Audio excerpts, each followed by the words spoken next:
Wembley Stadium, September 21st for the IBF World title. The Battle of Britain is on. Anthony Joshua versus Daniel Dubois. It's a huge fight and could exceed many people's expectations. Both men are in form, benefiting massively from the recent Saudi boxing takeover, being very active in order to silence the many critics surrounding them this time last year. Let's start with Daniel Dubois. For a man who is still only 26 years old, he has experienced a hell of a lot in boxing already. The 6' 5" tall powerhouse boasts a KO to win ratio of 95% with 20 out of 21 victories. But as boxing fans tend to do, much of the attention directed towards Dynamite Dubois is aimed at his losses. Way back in 2020, Dubois was stopped by Joe Joyce in the 10th round of their British title fight, having taken a knee following a jab on his already fractured left eye socket. In 2022, Dubois would capture the WBA regular title off of Trevor Bryan in one of Don King's remaining bingo halls, but he would then almost be stopped by Kevin Lerena at the Tottenham Hotspur Stadium on the Fury vs Chisora 3 undercard. But he dug in and fought back to force the stoppage. Then, in what seemed like a sudden step up, Dubois would face the unified heavyweight champion of the world, Alexander Usyk, in Poland. Usyk unsurprisingly dominated proceedings, but Dubois did have a massive moment as Usyk hit the deck due to a Dubois body shot. Was it low?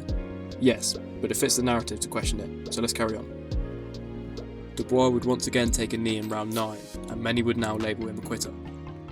So when it was announced that Dubois would face Jarrell Big Baby Miller on the Day of Reckoning in December 2023, the same people believed that Miller would drag him into deep waters and break his will. But Dubois flipped the narrative, dragging Miller deep and stopping him in the final round. This clearly did Dubois' confidence the world of good, where many had questioned it previously based off of press conferences and interviews. But the real test was Filip Hrgović, last time out on the 5 vs 5 card. A legit top guy in the heavyweight division, touted for title shots in the near future. Hrgović started well, landing many right hands, but once again, Dubois would break his opponent's will, battering Hrgović as he began to look uninterested and forced a stoppage for a nasty cut. The doubters were silenced and the comeback was almost complete. On September 21st, in the opposing corner will stand AJ Anthony Joshua.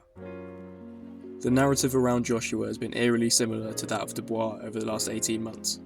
Following consecutive defeats to Alexander Usyk, his mental strength was heavily questioned, but gradually he worked his way up the long road back, first with a decision win over Jermaine Franklin, a massive KO win over Robert Helenius, a dominant 5th round stoppage over Otto Wallin on the Day of Reckoning card, and most recently rendering Francis Ngannou unconscious in only 2 rounds in March of this year.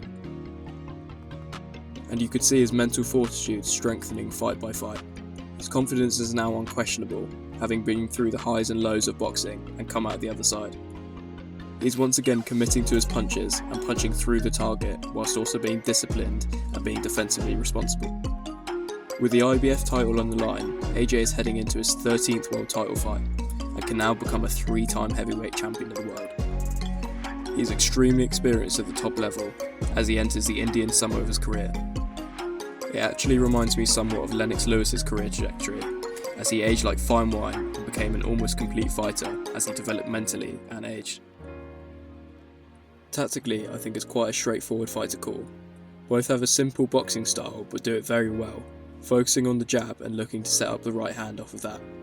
Dubois clearly hits hard and can hurt any man in the division. However, I believe Joshua is simply too experienced, is faster and has better variation, in my opinion, in terms of hooks and uppercuts on the inside. Dubois was hit regularly with the right hand against Hrgović, who also has a pretty straightforward style. I think therefore that it's a matter of time until Joshua lands clean, and I believe he will win by stoppage in the middle rounds, so I'll go for round 6. Either way, I'm looking forward to seeing a good fight, and I wish both men the best. But it's not just the main event to look forward to. The undercard includes Mark Chamberlain going up against Josh Padland, as well as Joshua Buatsi versus Willie Hutchinson.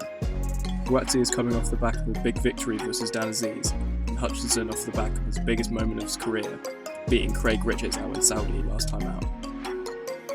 Elsewhere, we have a real crossroads fight with Liam Smith versus Josh Kelly in a really difficult one to call. Smith has not fought since losing his rematch to Chris Eubank Jr. comprehensively back in October, and this being Kelly's toughest challenge since his defeat to David Avanesian 3 years ago. Then we have Anthony Cacace versus Josh Warrington in a real must-win for Warrington after inconsistent form over the past few years.